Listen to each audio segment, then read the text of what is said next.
Well, it's that time of year again, and I've delayed it and delayed it and delayed it. The inaugural annual first move of the year. It's been sitting here since, well, last fall. It sat here all through winter. You can see the bottom there. It's full of feathers and scrapings and whatnot. As far as your imagination can go, it's in there. And chickens till, pigs plow. I'm glad, because I'd have 6-foot holes in there if it was pigs. Not to mention, I'm sure they would have got out by now. That hen's rode hard, put away wet. And unfortunately, we just got rain and the humidity's high, and so is the temperature. And I gotta clean the coop before I move it. And no, I'm not gonna have you watch me clean the coop. You just get the after effects.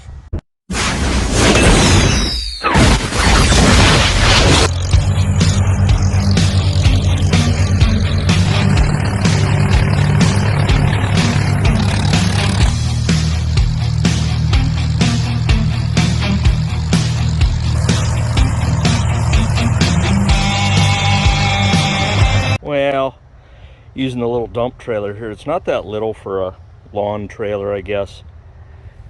Whew, that's the first load. And most of this stuff, I use the deep litter method in the winter.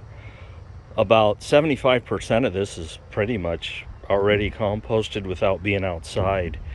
It'll compost the rest of the way. Now, in my chicken coop, over the years, probably the last 4 years, I've used sand in the bottom of that, and I'm not going to anymore because it doesn't really benefit me in a compost pile. I'd be better off with straw or pine shavings to rot away and provide better compost than sand.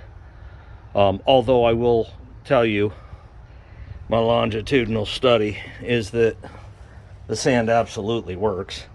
And this is, of course, in part sand, but I'm going to shovel the rest of this out of here.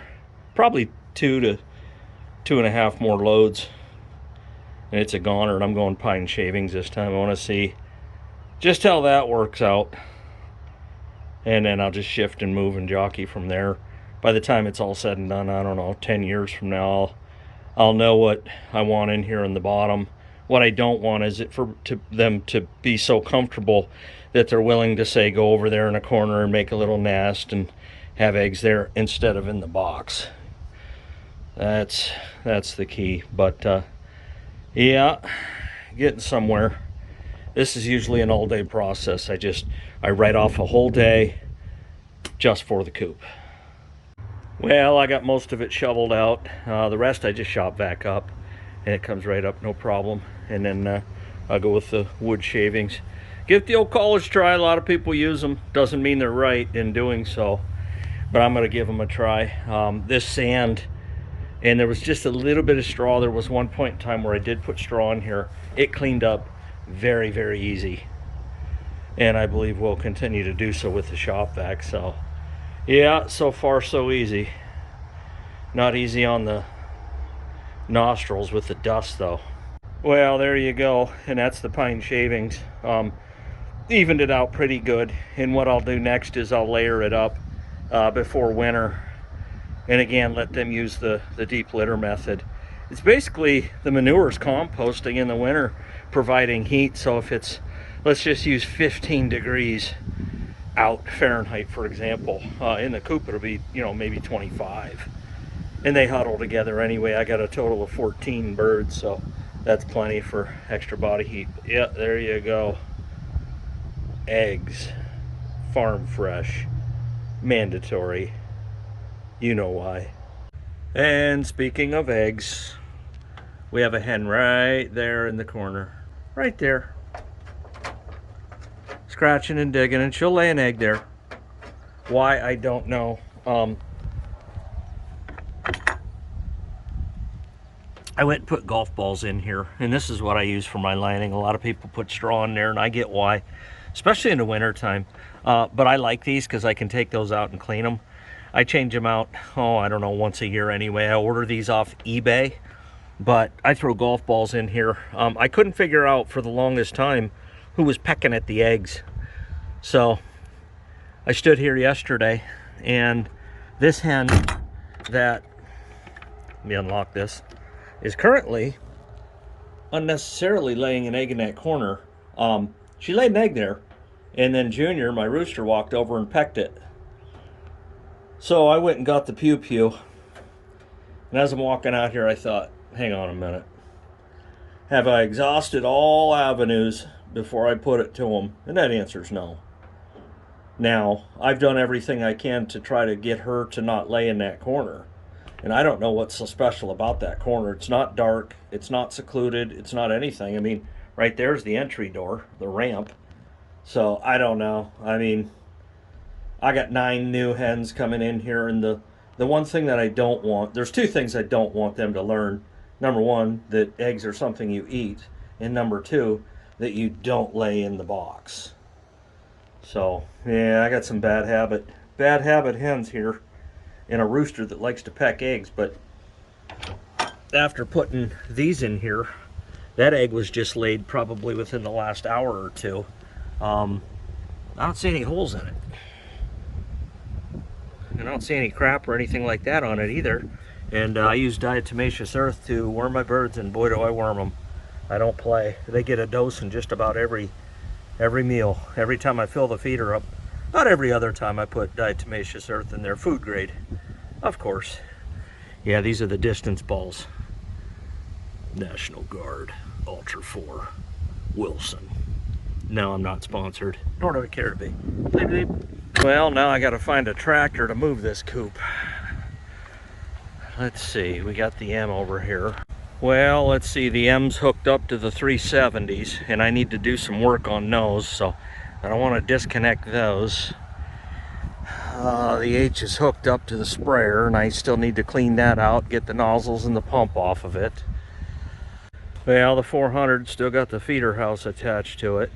Well, the A still got the sheet metal tore off. I still don't have the magneto put on that. Well, the cub,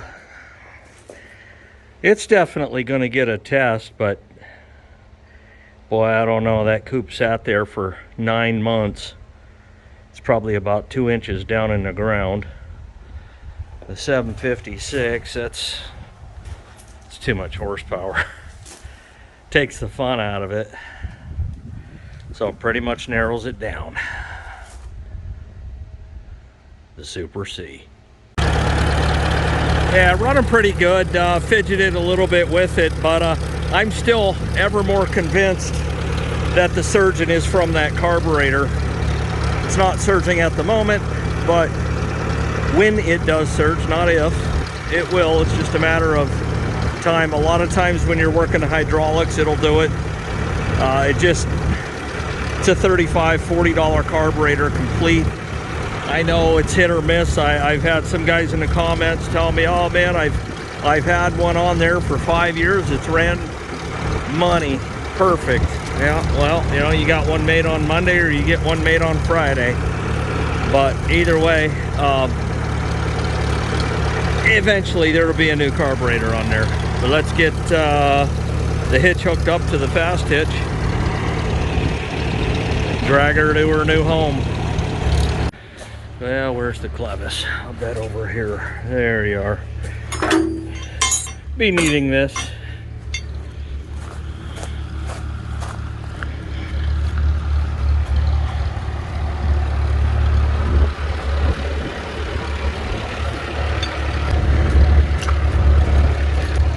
Looks about right. Get some elevation on this issue here. Work smarter, not harder. And it's in the hole. All right.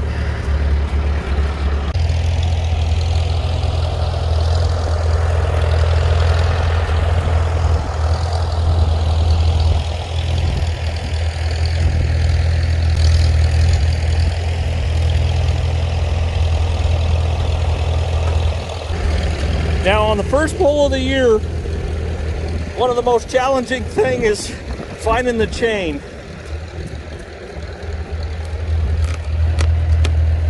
There's two, I don't know, eyelets down here. bolted right onto that treated wood. And just finding the chain down here, somebody suggested, well, when you're done, just make hooks up here and hook them on and you'll be fine. Yeah. The only time it's a problem is the first pull. You know, next pull will be, say, in 2 weeks. It'll be laying right on top of the grass just fine. But yeah, let's feel around here. Let's see. So if we start here, can't go wrong. My word. Okay. There's part of the chain. Once I get a piece of it, I'm fine. Wow. That's got to be it right there.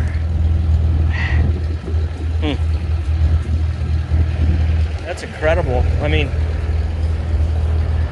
there we go. There's the chain. I can rip it right out of the ground. Oh, it's good and buried.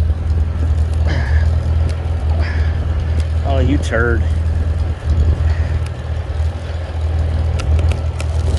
Woo! There we go.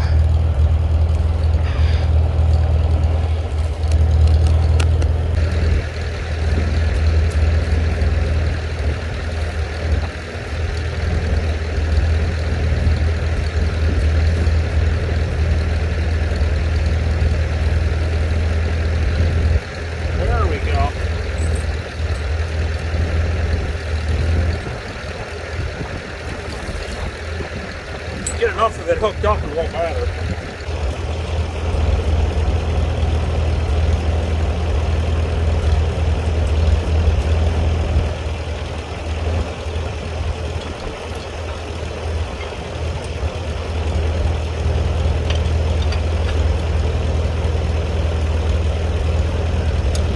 So I got my feeder hanging, but not my waterer.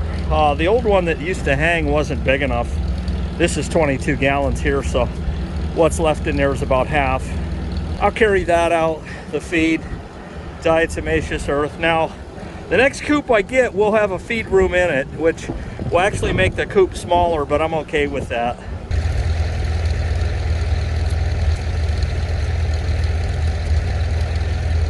Yeah, and the last thing you don't want to forget to do is raise that ramp.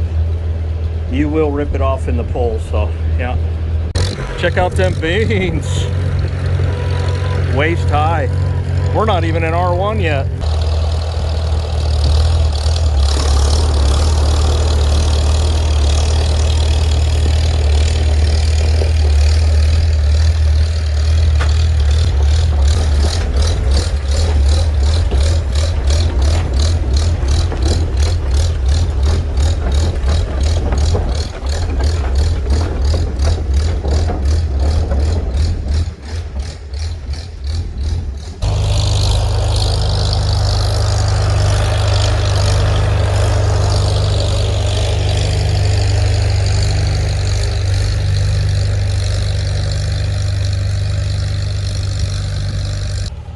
Well, and that's a move. That is a move. Open this back up. They'll be on fresh grass. Actually, there's a lot of clover in there. That's even better in my opinion. We'll get the ramp open back up. There you go. There they go. Now, I'll talk to you about laying mash. I got into Yardbirds, about 4 years ago. And laying mash was about 11 bucks per 100 pounds. Pretty good stuff. They put the calcium in it, oats. And I'm not saying that they don't put calcium in it. I'm not saying that at all. In fact, I'm saying they probably do still put the calcium in it. But the one thing they don't put in it anymore is oats. And that's where a lot of your fiber comes from for your chickens, is the oats. So I think what I'm going to have to do is start buying it separately and adding oats to it, mixing it, just to get it right. I mean, they had it right the first time. Why they stopped putting oats in it, I don't know. I'm sure there's a reason. I will never know. But yeah, there you go. I'll get everything back in here, the food, the water, the clothing, the shelter. Now, the last time I did this, which was, I don't know, a year ago, some people said, shouldn't you leave the birds in the coop when you move that? And the answer typically is yes, but I don't have a hard time coaxing my birds places with snacks or food. Once I throw some, I shake a bag and throw some mealworms in there, they all come running. I just lock them in there. Then they know where the coop's at. It's a short video for your viewing pleasure. Just picture cleaning a chicken coop on a 95-degree day with 96% humidity. Yeah, once a year, buddy. That's all you get. And you didn't even get to view it. Boom! Took that pleasure away from you.